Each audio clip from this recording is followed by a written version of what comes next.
Hi guys! Maganda rin gabi! Welcome back po dito sa Gandara Search Channel for Showbiz Update. Andito na naman nga po akong muli nagbabalik. Ang nagmamaganda ninyong kachismas ang Kimpang, wala na nga pong iba. Ang lokaret na si Gandara SRU upang maghatid sa inyo ng latest update and fresh happiness patungkol kina Kim Chiu and Paolo Avellino. And para nga sa gabing ito, ang tatalakayin naman po natin at pag-uusapan ay mayroon nga pong kinalaman dito mga Kimpaw sa ginagawa pong aksyon ng kalaban para tuluyan pong durugin si Chinita Princess. So ano nga ba yon mga Kakimpaw? Mamaya tumutulong po kayo hanggang dulo ng ating update at alamin po natin yan. Pero bago po ang lahat, sa mga hindi pa po nakaka-subscribe sa ating channel, pakiclick lang po tayo natin subscribe button at notification bell na nariyan sa baba para mag-updated po kayo at ma-notify tuwing may bago tayong chika at balita hinggil sa Kimpaw. Maraming salamat! And guys, ko rin po palang pasalamatan ng isa po sa ating subscriber na si Miss Gertrude de Mesa. Shoutout po sa inyo, madam. Magandang gabi kung nanonood kayo ngayon. Maraming salamat po sa pa-birthday niyo sa akin. Talagang sobrang natuwa po ako at nakakataba po ng puso. Ayan, maraming salamat sa pagme-message po sa akin sa Facebook page sa pagbibigay niyo ng little something pang birthday ko po mga Kakimpaw. Ayan, grabe, nakakatuwa po, nakakataba ng puso na may nakakaalala sa atin at meron pong pa-birthday. Nagpa-send Gcash nga po siya, nagulat ako mga Kakimpaw. Grabe. Ingat po kayo dyan sa Virginia, Miss Gertrude de Mesa. Natanggap ko na po yung pa-Gcash nyo. Maraming salamat. Anyway, ayan, dumako na nga po tayo ngayon at simulan po ang atin pong balitaan para po sa gabing ito. And unahin na nga natin pag-usapan, mga Kakimpaw, ang tungkol po dito sa isang post na atin pong nadaanan, mga ka-KP. Sabi po dito, she has always been beautiful ever since I saw her in PBB, Bahay ni Kuya, in 2006. So to those who keep on maligning and bashing her, shame on all of you. You don't really know Kim Chiu to say mean words to her.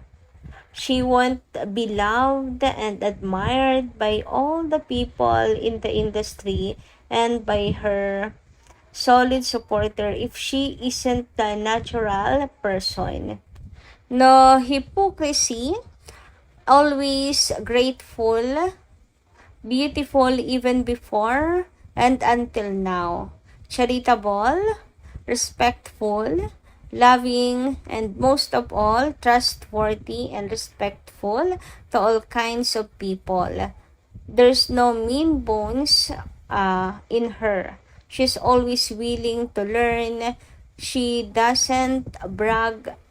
Never. And the most important thing of all is that she has a very strong faith in God, which her mother taught her when she was young. That is why I love her forever.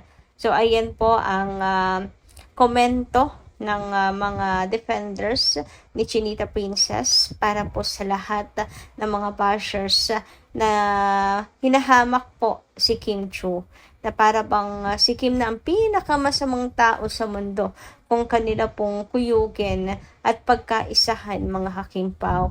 You don't know her. Sabi nga po dito sa isang post, napaka-respectful na tao po ni Kim, mapagmahal po yan, sobrang bait, trustworthy, charitable, marami pang iba, mga Kakimpaw. Sobrang mahal nga, kaya nga po ganyan kamahal siya ng mga fans kasi alam po namin kung gaano kabuti ang puso ni Kim. So sabi nga po ng isang reply, absolutely agree. She's been stunning since day one and her heart is just as beautiful and pure. She's really a gem. Thank you for, ayan, defending Kim siguro yun, mga Kakimpaw.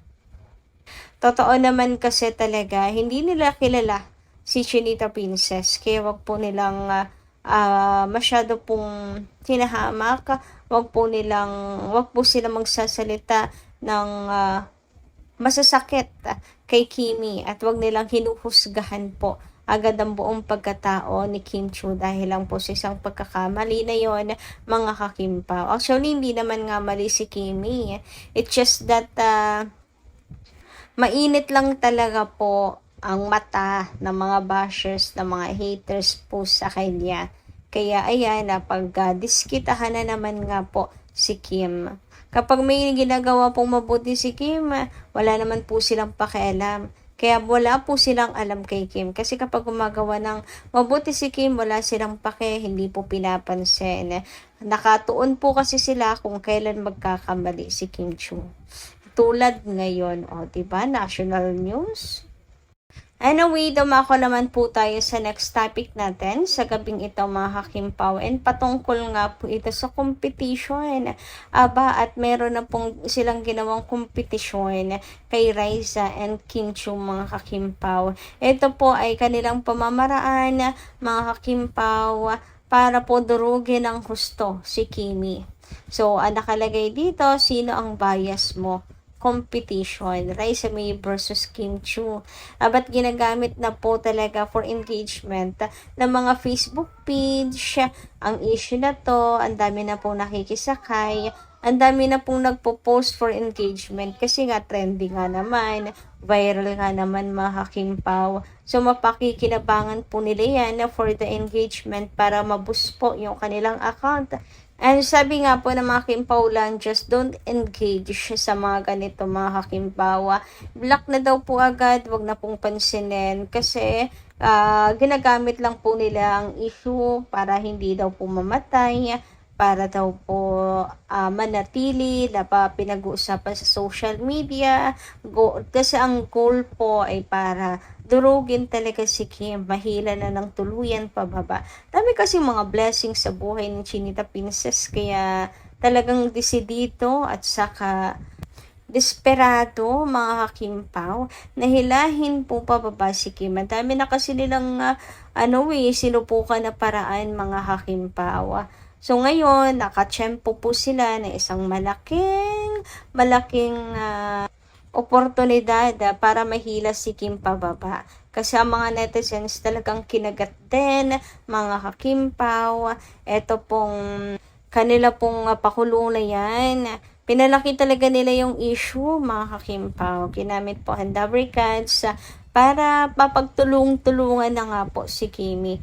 So, successful naman sila dito, pero naniniwala kami na mayroon pong blessings na darating po kay Chinita Princess. Hindi po nila mahihila ng tuluyan pababa si Kim dahil naniniwala kami na may blessings pa na darating po na mas malaki sa buhay ni Kim ngayon.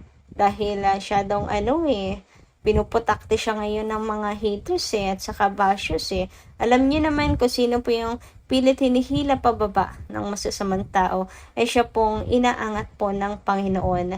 Lalo na't kung alam po ng Panginoon na mabuti ang puso ng taong ito. Kagaya po ni Kim Chiu. Ang tatalino lang din talaga nila, mga kakimpaw, no?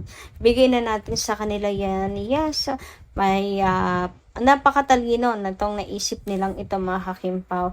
Kasi siguradong pagkakaguluhan nga naman kung meron po silang idadawit na iba na pangbabatikos kay Kim. So, ang ginamit nila ngayon ay si Raisa May Dizon na nagte-trending nga naman ngayon dahil po sa tambalan nilang dalawa ni Bimbi. So, ayun, kinagatuloy ng mga tao.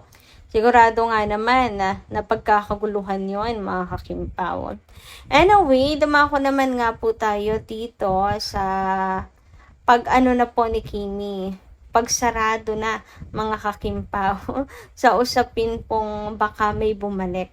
Sabi kasi ni Kuya Vong, mga kakimpaw, sa isang segment ng Showtime na Laro Pick. Kaya napag-usapan nga po, sabi ni Kuya Vong kay Kimi, baka may bumalik. Sabi ni Kim, hala, super, wala talaga, sarado sa mga babalik. Hindi pa ako tumatanggap ng dating border.